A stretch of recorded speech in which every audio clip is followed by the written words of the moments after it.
Cheikh Ahmed dañuy daal di ñëw si sorti ki nga xam ne que moo di Ousmane Sonko mu daal di tenir benn assemblée d'une 3 heures de temps accompagné justement de ces 3 ministres sur place, ministre de l'économie et de la coopération waaye itam Ousmane Diagne ba si Abdourahmane Diouf ñëwaat nañ si nu mu gën a yaatoo seen si ay ponk yi nga xam ni itam dafa daal di teel lool li nga xam ne que moo di askan wi mais tout d'abord ban analyse ngay def si li nga xam ne que moo di initiative état des lieux concrètement.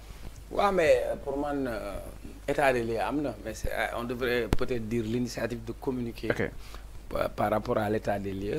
Donc, c'est tout à fait normal que moi, je me gouvernance, les citoyens deviennent de plus en plus exigeants. Et en matière de transparence et de bonne gouvernance, il faut mettre en place un dispositif de communication pour permettre aux citoyens de savoir exactement maintenant. Commencé wul tay parce que Diomaye sur ses premiers pas ñëw na mu ne il faut ñu def état des lieux ci liñ leen dénk parce que tay bu fekkoon man damaa ñëw ñu dénk ma télé bi li may njëkk a def mooy damay xool télé bi ñaata caméra la am ban liggéey moo ci am yan investissement la ñu def fan lañ ci toll donc c'est tout à fait normal que un régime qui remplace un autre régime fasse un état des lieux parce que même tey bu ñu lay loué kër sax dañuy ñëw ñu ne dañuy def état des lieux pour que booy génn ñu xool donc c'est pour dire que l'état des lieux c'est tout à fait normal. Maintenant, ce qu'on nous a annoncé, c'est le président de la République qui a dit qu'il avait instruit son premier ministre avec l'IGF et les corps de contrôle pour faire des vérifications sur la gestion du pays et puis surtout la macroéconomie. Alors, bu fekkee ni wax nañ loolu ñu waxoon fi beneen kàddu boo xam ne indi na fi polémique parce que ñëw nañ ñu ne le pays est en ruine. Quand ils ont dit ça, certains ont interprété pour dire que non, le pays n'est pas en ruine, il y a des infrastructures, etc. Et maintenant, am infrastructure, taxul nga am développement. Parce que moi, j'ai l'habitude de dire, yoonu yokkute c'est bien, mais yokku ba yëg ko moo gën. Xaw ma ndax dégg nga wala déggoo ma yokku ba yëg ko. Yokku ba yëg ko mooy li nga xam ni mooy.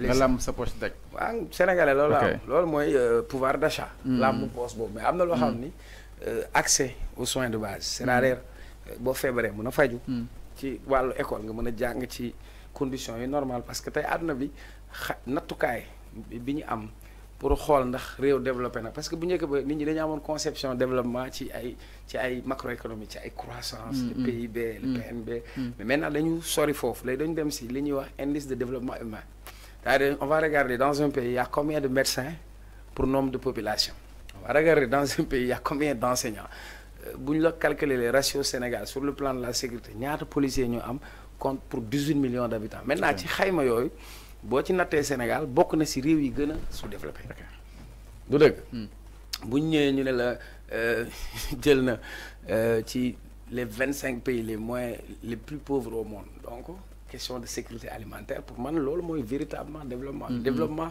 li ko war a tax a jóg c'est l'humain qui doit être au cœur du développement maintenant soo tabaxee Diamniadio centre Abdou Diouf te da nga ko leb te kenn demu fa amul rentabilité boo tabaxee Diamniadio def ay infrastructure Novotel comprenez ay cités yu bees te ñi dëkk à côté de Diamniadio dunduñu loolu la ñuy wax mal développement le développement dafa war a sukkandiku ci nit ñi maintenant li premier ministre wax d'abord sur la forme sur la forme on a vu que c'est pas le chef de parti ou de Pastef mais c'est le chef de gouvernement donc pour moi ça devient une communication officielle alors c'est clair exactement c'est pas clair si forme bi c'est bon parce que dama bëggoon wax dans la forme allez-y dama donc c'est le chef de gouvernement qu'on a vu allez-y bi mu ñëwee toog kan la toogal à côté le ministre de l'économie après à côté ministre de la justice kon ça veut dire que qu'il y a eu des crimes économiques ou des problèmes liés à l'économie te lu ñu war a lijjanti la le ministre de la justice ñëw feggoo ko kon ci gàttal ni ñu toogee rek da ngay xam ni kon ministre de l'économie lañ indi mooy li saytu wàllu koom-koomu réew mooy la politique économique du Sénégal mu ñëw joxe ay chiffres joxe ni dafa am chiffres yoo xam ni faux la yu ñu falsifié premier ministre àddu le ministre de la justice ñëw wax ci loolu kon ça veut dire que ci gàtt même au-delà du discours dans la forme on comprend nettement que c'est quoi la démarche maintenant loolu c'est dans la forme Alors, c'est exactement ce fond bi. Le Premier ministre Ousmane Sonko a pu énumérer justement ces carnages financiers. Mu daal di ëllëgoon justement askan wi mu daal l'intérieur li nga xam nekk moo di plus de 1600 milliards et tant d'autres des milliards yi nga xam ni itam jël nañ ko sans pour autant ñu am fu ko dugal wala kon jël ko pour dara et tant d'autres naka na daal di jàngate justement ces révélations cruciantes bi nga xam ni itam le Premier ministre génnee na ko à travers li nga xam nekk moo di son allocution. Ouais, mais c'est bon, on a tout compris que sur les 12 ans de gouvernance, Macky Sall avait dit une gouvernance sobre et vertueuse. Sobre, moi, loo xam ne lu ñuy sakkanal la mooy la sobriété en quelque sorte. Vertueuse mooy lu jub.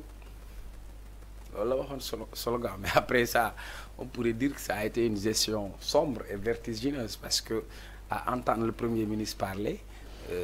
Léegi da ngay wax sa gaay naa la am Sénégalais bu nekk war ngaa fay 900 000 man ameluma kenn bor de man fayuma 900 000. jóge nañ si 400 000 mais xam nga Sénégalais bi. moo boobu la retenir mais ce qui est grave pour man su fekkee li Premier ministre wax am na ça veut dire que ñun kon à la place d'un gouvernement on avait une mafia orchestrée organisée qui était là pour faire véritablement waxuma la sax carnage financier mais des crimes économiques. Ensuite ci li ñu wax dañuy am lu ñuy wax macroéconomie ak lu ñuy wax microéconomie. Quand on parle de macroéconomie là on parle des agrégats. C'est-à-dire ci ay chiffres yi nga xamante ni mooy nekk sa xar kanam. Parce que tey ki nga xam ne day ñëw sa réew pour lebal la day xool sa koom-koom sa santé économique. fu mu toll chiffres yi nga koy jox ci lay mën a xayma ci lay mën a am nattukaay ngir xam ne moom bu la lebalee dina ci mën a génn. kii ñëw di investir ci yow it foofu lay xaymawee pour mën a xam ndegam li muy investir ci réew moom ndax dina dox parce que kuy investir day xool sur la stabilité dëkk bi ndax am na jàmm dëkk bi ndax am na sécurité ndax am na justice waaye dëkk bi ndax koom-koom bi c'est structuré donc su fekkee pratique boobu am na ça veut dire que dafay am ay conséquences la première conséquence mooy pour nga indi say bailleur moom ay banque mondiale FMI ak yenn investisseurs yi nga maquiller ces chiffres je sais pas si vous me comprenez ça veut dire nga jël yenn chiffres yi nga ful ko ba nga xamante ne voilà c'est de la tromperie c'est de l'escroquerie c'est du mensonge montrer ay chiffres yoo xam ni méngoowul ak la réalité loolu benn la et loolu li muy indi ci ay conséquences dafay nekk conséquences yu désastreuses parce que d'abord la question de confiance au niveau international au niveau des bailleurs pour dire que ça c'est un état boo xamante ni c'est une mafia orchestrée qui donne de faux chiffres muy benn danger benn bi dafay am ay conséquences directes sur l'économie parce que ces prévisions ci à partir de ces chiffres dafay nekk ay prévisions yu fausses moo tax on parle de sincérité budgétaire ça veut dire tu peux yëkkati sa budget def ko 8000 milliards alors que mënoo atteindre sax les 5000 par exemple beneen bi dafay laal sur la structure économique du pays dans le futur ça veut dire à partir de yooyu nga falsifié ci chiffres yi dafay feeñ pas sur la forme parce que chiffres la ñuy gis mais dans le fond day indi ay crise économique structurelle et génération yi ñëw ñoom ñoo koy jël beneen bi lépp baax na parce que àdduna bi noonu la ñuy fonctionner dëkk bi la ëpp alal moo la daaka leb te ñii leb c'est parce que dañu am signature ça veut dire am nañ crédibilité auprès des bailleurs léegi nag boo yow mi tey ak sa salaire bi nga am mën nga dem ci banque mais soo lebee est-ce que da nga koy dugal ci bling bling boo ko defee da ngay perte bling bling waaw non maanaam ci ay mbiru privilège ok wala yow da nga war a leb pour nga entreprendre wala da nga mën a leb dugal ko foo xam ne dina juraat loo xam ne di nga ci fay bor bi amaat ci leneen maintenant bu fekk Sénégal dafa dem leb pour terre sur le plan économique c'est pas rentable mën naa am un impact social sur 35 kilomètres mais tey nga defoon ko sur une économie structurelle par exemple au lieu nga doon def terre moi je l'ai toujours dit nga yaatal raay bi ñu am train en grand écartement soo gisee ñu wax train en grand écartement mooy Sénégal actuellement raay fi nekk yëpp 90 centimètres la 90 centimètres donc depuis temps colonial yu njëkk yi la alors que léegi raay boo defee 1,5 mètre 1 mètre 50 mooy train en grand écartement Kaolack mu ngi nekk au cœur du Sénégal donc à partir de Kaolack tu peux desservir toutes les régions du Sénégal ça veut dire ki nekk Kidira nekk Tamba nekk Matam Ourossogui Saint-Louis à partir du train tu peux le faire à partir du train tu peux quitter Kaolack pour dem vers la Casamance mën nga contourner la Gambie donc ñu amoon train boo xamante ne dina wër loolu yëpp. ba pare train bi gaar bu mu egg ci wàllu koom-koom dina am lu mu duggal par exemple. donc pour man mu ëppoon impact soo ñëwee nga tabax centre Abdou Diouf pour la da ngaa dégg ko fa dem. mais ça nous sert à quelque chose. Quoi mais Diomaye bi passé fa la dem. amal Diomaye fa la dem Diomaye étant d'autres. waaw léegi Diomaye. waaw dañuy organiser ay sommet mu nekk utiliser. centre Abdou Diouf en terme de coût ñaata lañ ci def. ñaata milliards lañ ci def. mais n'importe les milliards. léegi Diomaye kañ la ko dem. avril. waaw avril mai juin juillet août septembre ça fait 5 mois kenn dem fa. en terme de coût d'entretien amul koom-koom ça sert à rien. tu construis le stade Abdoulaye Wade 138 milliards sur la base de dette. distance boobu mu nekk sur le plan économique maanaam donc ci diggante boobu kii génne ay chiffres tegal ñu. li mu wax c'est extrêmement grave. c'est extrêmement grave dans la mesure où gis nañ ñu am ay déficit budgétaire gis nañ ñu am ay trous maanaam xaalis boo xam ne génn na te amuñu justificatif. si loolu léegi nag loolu dañ ko war a leeral.